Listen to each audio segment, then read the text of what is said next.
बिस्मिल्लाहिर्रहमानिर्रहीम, अस्सलाम वालेकुम। मैं हूं साबित बलोच। आज हम इस वीडियो में डिस्कस करेंगे कि केले के फसल लगाने के क्या क्या तरीके हैं और किस तरीके से लगाना चाहिए।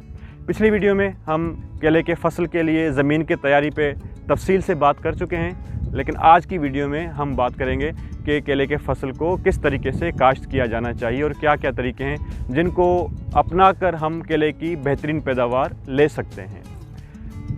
पाकिस्तान में केले की काश्त करने के लिए दो बेहतरीन मौसम हमारे पास दस्तयाब हैं। पहला मौसम है फरवरी और मार्च यानी बहार का मौसम, और दूसरा सितंबर और अक्टूबर का मौसम। इन दो मौसमों में हम केला काश्त कर सकते हैं, लेकिन इन दोनों मौसमों में केला काश्त करने के लिए इन दोनों मौसमों के दो बड़े बड़े चैलेंजेस हैं। अगर हम बहार में केला लगाते हैं यानी फरवरी और मार्च में, तो बहार के बाद गर्मी आ जाती है और दर्जा हरारत तेज़ी से बढ़ जाता है। इस गर्मी की वजह से और दर्जा हरारत बढ़ने की वजह से हमारे केले के फसल को जो नए नए पौधे होते हैं उनको नुकसान का अंदेशा है, वो जल जाते हैं, ख़राब हो जाते हैं। लेकिन अगर हम सितंबर और अक्टूबर वाली काश्त में जाएंगे तो उसके बाद फिर दिसंबर और जनवरी में सर्दी बढ़ जाती है और पारा गिर रहा होता है, दर्जा हरारत बहुत कम हो जाता है, जिसकी वजह से भी हमारे पौधे जो हैं वो जलने के ज़्यादा चांसेस हैं और हमारे पौधे जल जाते हैं। तो इन दोनों चीज़ों से हमें अपने फसल को बचाना चाहिए, नए पौधों को बचाना चाहिए। इसके बचाने का जो बेहतरीन तरीका है वो ये है कि पौधों के साथ साथ कोई घास लगा दी जाए। मिसाल के तौर पे हम जंतर लगा सकते हैं, जो कि हमारे फसल को गर्मी के दर्जा हरारत से भी बचाएगी और जो दर्जा हरारत कम होने की वजह से हमारा फसल जल जाता है उससे भी हमारा फसल बच जाएगा, हमारे पौधे बच जाएंगे। और यही घास हम आगे चल के काट के अपने जानवरों के लिए या मल्चिंग के लिए भी इसको इस्तेमाल कर सकते हैं। उसके बाद हम आते हैं वैरायटीज़ पे यानी जिन्सों पे कि हमने कौन सी जिन्सें और वैरायटीज़ काश्त करनी है। हमारे पास जो बेहतरीन जिन्सें मौजूद हैं उनमें सबसे पहले G9 बहुत बेहतरीन वैरायटी हमारे पास मौजूद है जो कि हम काश्त कर सकते हैं। उसके अलावा ढाका है, बम्बई है, बसराई है और W11 है। ये वो वैरायटीज़ हैं जिनको हम काश्त कर सकते हैं। G9 एक सबसे बेहतरीन और अच्छी वैरायटी है हमारे पास। G9 वैरायटी, इसके बहुत सारे फ़वायद हैं। सबसे पहला इसका फ़ायदा ये है कि ये एक्सपोर्ट वैरायटी है। इसको हम पाकिस्तान से बाहर एक्सपोर्ट भी कर सकते हैं और इसके ज़रिए से अच्छा ज़र मुबादला भी कमा सकते हैं। क्यों एक्सपोर्ट होती है? इसका एक बुनियादी वजह यह है कि इसका साइज़ बहुत अच्छा होता है। साइज़ अच्छा होने की वजह से इसको बैरूनी ममालिक में पसंद किया जाता है। इसका रंग अच्छा होता है, इसके जो फल लगता है उसका साइज़ यूनिफॉर्म और बराबर होता है, जिसकी वजह से इसको काफ़ी पसंद किया जाता है। इससे बढ़कर जो इसकी शेल्फ़ लाइफ है हमारे फसल की, हमारे मेवे की, वो भी बहुत ज़्यादा है, जिसकी वजह से भी इसको हम बहुत दूर तक भेज सकते हैं और जहाँ तक ये जाएगा वहाँ तक ये अच्छी और मुनासिब सूरत हाल में रहेगा, ख़राब नहीं होगा। इसकी शेल्फ़ लाइफ बाकी दूसरी वैरायटी से काफ़ी बेहतर है। इसके अलावा जो इसकी और अच्छी खूबी है वो ये है कि G9 में मौसमी हालात से मुकाबला करने के लिए ज़्यादा क़ुव्वत बर्दाश्त है। यानी अगर दर्जा हरारत बढ़ जाए या कम हो जाए, दोनों सूरतों में G9 इन दोनों सूरत हाल को बर्दाश्त करने की बेहतर सकत और ताकत रखता है अगर हम उसको दूसरी वैरायटी के साथ कंपेयर करें तो। इसलिए हम प्रेफर करेंगे, आपको तजवीज़ देंगे कि आप कोशिश करें कि G9 वैरायटी लगाएं। उसमें कुछ मुश्किलात आती हैं। एक मुश्किल ये है कि क्योंकि ये इसका कद और साइज़ बड़ा होता है, इसके लुंगर का साइज़ बड़ा होता है, बंच साइज़ बड़ा होता है, इसके फ्रूट का साइज़ बड़ा होता है, जिसकी वजह से इसको न्यूट्रिएंट्स या ग़िज़ाई अज्जा की ज़्यादा ज़रूरत पड़ती है। इसलिए हमें खाद ज़्यादा इस्तेमाल करनी पड़ती है। दूसरी इसके लिए मुश्किल ये है कि इसका साइज़ लंबा और बड़ा होने की वजह से ये गिरने की ज़्यादा चांसेस होते हैं, जिसकी वजह से हमें मुख्तलिफ़ लकड़ियों वगैरह की वजह से इसको टेक लगानी पड़ती है ताकि इसको हम रोक सकें, ये इसको गिरने से बचा सकें। ये कुछ मुश्किलात हैं जिनको हमें फेस करना पड़ता है G9 वैरायटी में। बाकी दूसरी वैरायटीज़ जो हैं वो हमारे पास लोकली कंजम्पशन होती है, उनमें मिठास कुछ ज़्यादा होती है, वो ज़्यादा पसंद की जाती हैं। ढाका वैरायटी ज़्यादा पसंद की जाती है हमारे पास, बसराई वैरायटी ज़्यादा पसंद की जाती है हमारे पास पाकिस्तान की लोकल कंजम्पशन के लिए, हमारे मकामी इस्तेमाल के लिए। वैरायटी के इंतखाब के बाद जब हम इसकी काश्त पे जाएंगे तो इसकी काश्त के लिए हमारे पास जो पौधे दस्तयाब हैं उसमें सबसे पहले टिश्यू कल्चर आता है कि हमें कोशिश करनी चाहिए कि हम टिश्यू कल्चर के ज़रिए अपनी काश्त करें। दूसरा जो तरीका है वो हमारे पास आता है सक्कर्स का, जिसको हम सिंधी में थुड़ कहते हैं, यानी थुड़ के ज़रिए हम काश्त करें। तीसरा जो तरीका है वो है कि छोटे छोटे जो प्लांट्स हैं, जो सक्कर्स निकले हैं बिल्कुल छोटे छोटे, उनको हम निकाल के काश्त करें, जिनको सिंधी में पापड़ी कहा जाता है, वो भी हम काश्त कर सकते हैं। चौथा जो तरीका है वो ये है कि हम जड़ के मुख्तलिफ़ हिस्से निकाल के मुख्तलिफ़ जगहों पे आधा किलो की साइज़ में हम मुख्तलिफ़ जगहों पे उसको काश्त करें और इसके ज़रिए भी हम फसल को उगा सकते हैं। ये 4 तरीके हैं काश्त करने के, इनकी तफसीलात मैं आपकी खिदमत में अर्ज़ कर रहा हूँ। जो पहला तरीका है टिश्यू कल्चर के ज़रिए काश्त करने का, वो सबसे बेहतर है। क्यों? इसलिए कि टिश्यू कल्चर में जो भी हमारे पास पौधे आएंगे वो डिजीज़ फ्री होंगे, वो बीमारियों से पाक होंगे। केले में सबसे बड़ा मसला जो है बीमारी को आता है, तो अगर हम कोई ऐसा पौधा लगाएं जिसमें पहले से बीमारी मौजूद हो, तो वो न सिर्फ खुद बीमार होगा बल्कि हमारे पूरे फसल को बीमार कर देगा। इसलिए हमारी पहली कोशिश ये होनी चाहिए कि हम ऐसा पौधा लगाएं जो बीमारी से पाक हो, और टिश्यू कल्चर में बहुत ज़्यादा चांसेस होते हैं इस बात के कि वो बीमारी से पाक होगा। पहला फ़ायदा ये टिश्यू कल्चर का। दूसरा फ़ायदा टिश्यू कल्चर का ये है कि टिश्यू कल्चर के पौधे एक साथ बढ़ते हैं। यानी ऐसा नहीं होता जैसे हम अगर दूसरे तरीके से काश्त करेंगे तो कोई पौधा पहले बढ़ेगा, कोई बाद में बढ़ेगा, किसी में फ्रूट पहले आ रहा है, किसी में बाद में आ रहा है, जिसकी वजह से हम एक ही वक्त में अपने एकड़ में से कोई गाड़ी का लोड नहीं निकाल सकते, फ्रूट एक साथ मैच्योर नहीं होता। ये जो तरीका है हमारे पास, इस तरीके से टिश्यू कल्चर के ज़रिए से हमारा पौधा एक साथ बढ़ेगा, हमारा फ्रूट एक साथ मैच्योर होगा और एक साथ हम अपने केले के एकड़ में से एक ही वक्त में गाड़ी निकाल सकते हैं, ट्रक का लोड निकाल सकते हैं। ये 2 बहुत बड़े फ़ायदे हैं हमारे पास टिश्यू कल्चर के, जिसकी वजह से कि सबसे पहले हम कोशिश करें कि टिश्यू कल्चर पे जाएं।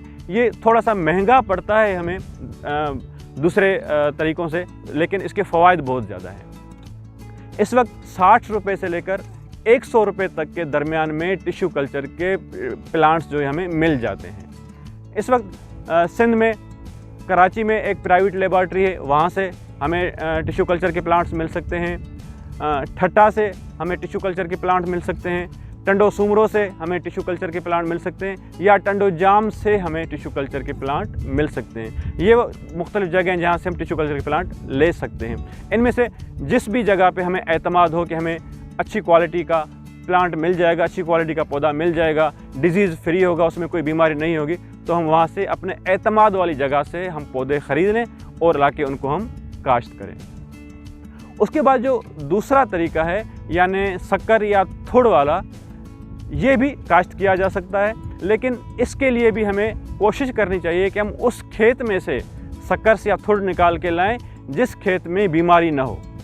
यानी अगर वहाँ पे पहले से ही बीमारी होगी और हम वो पौधे लाएंगे तो वो हमें बजाय फ़ायदे के नुकसान देंगे, हमारा सारा फसल जो है वो बीमारियों से भर जाएगा। यानी हम ऐसी जगह से लाएं जहाँ पे कोई बीमारी ना हो, वहाँ से उनको सिलेक्ट करें, उनमें से अच्छे पौधे निकालें, वो निकाल के लाएं और हमें उनको आके अपने पास अपने खेत में लगा दें। आगे पीछे होने के ज़्यादा चांसेस हैं, कोई पौधा जल्दी निकलेगा, कोई पौधा बाद में निकलेगा, कोई फसल जो है वो पहले मैच्योर होगा, पहले फ्रूट तैयार हो जाएगा, किसी का फ्रूट जो थोड़ा बाद में तैयार होगा, लेकिन इसको भी मुख्तलिफ़ तरीक़ों से मैनेज किया जा सकता है। तीसरा जो तरीका है यानी छोटे से हम पौधे जो नए शकर्स निकले हैं जिनको हम पापड़ी कहते हैं, वो ले जाकर हम लगाएं अपने फसल में और उनको हम आगे बढ़ाएं। ये तरीका हमारे पास सिंध में एक फार्म पे तजुर्बा किया गया, लेकिन वो तजुर्बा इतना सेटिस्फैक्ट्री नहीं रहा, इत्मीनान बख्श नहीं रहा, जिसके लिए हम फ़िलहाल आपको रिकमेंड नहीं करेंगे कि आप वो छोटे पौधे या पापड़ी जाके अपने फसल में लगाएं, क्योंकि अभी तक ये तजुर्बात के मराहल में हैं। आखिरी तरीका ये है, रूट्स हैं यानी जो जड़ें हैं उनके हम कुछ पीसेस बना दें, आधे किलो के पीसेस, वो जाके हम लगाएं। ये वो तरीका है जो हमारे पास सिंध में अभी तक ट्राई नहीं किया गया, पाकिस्तान में ट्राई नहीं किया गया। इसको अभी हम अपने एक दोस्त के फार्म पे ट्रायल बेस पे लगवा रहे हैं। जैसे ही उसके नताइज आएंगे, हम जब उससे मुतमईन हो जाएंगे तो आपको हम उसकी मज़ीद तफसीलात भी बता देंगे। फ़िलहाल 2 तरीके हैं जिन पे हम काश्त कर सकते हैं। पहला तरीका यह है कि हम टिश्यू कल्चर के ज़रिए काश्त करें, और दूसरा तरीका यह है कि हम शक्कर के ज़रिए या थुड़ के ज़रिए काश्त करें। बाकी जो बाद वाले 2 तरीके हैं वो अभी तक तजुर्बाती मराहल में हैं। जैसे वहाँ से तजुर्बात से हमें अच्छे नताइज मिलेंगे तो इंशाल्लाह हम आपको वो भी बता देंगे। जब हमने ये फ़ैसला कर लिया कि हमने टिश्यू कल्चर लगाना है या शक्कर लगाना है, उसके बाद हम जाके अपनी ज़मीन में उनको लगाने का इंतज़ाम करेंगे। जिस ज़मीन में हमने लगाना है उसके लिए लगाने से जिस दिन हमने काश्त करनी है, काश्त करने से 10 या 12 दिन पहले हम अपनी ज़मीन में पानी दे देंगे। पहले पानी देंगे, 2-3 दिन का उस वक्फ़ा करेंगे, उसके बाद फिर पानी देंगे, फिर वक्फ़ा करेंगे, फिर पानी देंगे। ये वक्फ़ा डिपेंड करता है दर्जा हरारत पे कि दर्जा हरारत कितना है। अगर दर्जा हरारत बहुत ज़्यादा है तो वक्फ़ा कम होगा, अगर दर्जा हरारत कम है तो वक्फ़ा बढ़ जाएगा। ये हम पानी इसलिए देंगे ताकि हमारी ज़मीन में सारी नमी फैल जाए, मॉइस्ट कंडीशन में आ जाए, क्योंकि जब हम उसके अंदर अपने फसल को लगाएंगे, पौधे लगाएंगे तो उनके लिए मॉइस्ट कंडीशन पहले से मौजूद हो। जब हम इसकी काश्त पे जाएंगे तो काश्त करने के जो तरीके हैं कि किस तरीके से काश्त हो, उसमें एक तरीका ये है कि हम रिजेस बनाएं, यानी खेलियाँ बनाएं, खेलियों पे काश्त करें, एक तरीका ये।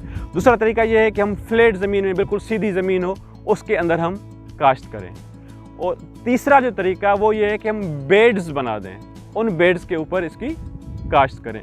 इन 3 तरीक़ों से हम काश्त कर सकते हैं, यानी खेलियों पे काश्त करें, सीधी ज़मीन हमवार ज़मीन के ऊपर काश्त करें, या फिर बेड बनाएं और उस बेड के ऊपर अपने फसल की काश्त करें। इस वक्त जो सबसे बेहतरीन तरीका है वो बेड्स का है कि हम बेड बनाएं, लाइन में फसल की काश्त करेंगे। एक तरफ भी हम एक नाली बना देंगे पानी के लिए और दूसरे तरफ भी हम एक नाली बना देंगे पानी के लिए, ताकि हम उसको पानी वक्त पे दे सकें।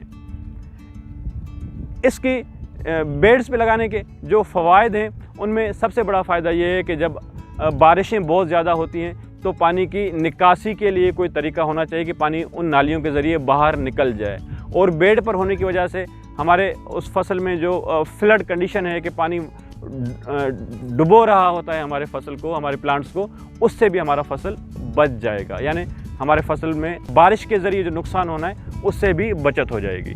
दूसरा फ़ायदा ये है कि जो हमने बेड बनाया हुआ है उस बेड के ऊपर हम मल्चिंग कर सकते हैं, दूसरे फसलों के या केले के फसल के जो पत्ते हैं वो हम बिछा सकते हैं, जंतर के पत्ते हम बिछा सकते हैं ताकि मल्च हो जाए। इस मल्चिंग के जो फ़वाइद हैं उसमें सबसे बड़ा फ़ायदा ये है कि वहाँ पे मॉइस्ट कंडीशन यानी नमी मौजूद रहेगी, हमें पानी बार बार देना नहीं पड़ेगा। अगर पानी हमारे पास कम है तो भी हम इस मल्चिंग के ज़रिए गुजारा कर सकते हैं। मल्चिंग का ये सबसे बड़ा फ़ायदा है। दूसरा फ़ायदा ये है कि जो घास और वीड्स उगती हैं वो वहाँ पर नहीं उगेंगी, यानी घास भी वहाँ पर नहीं होगी अगर हम मल्च कर लेंगे तो।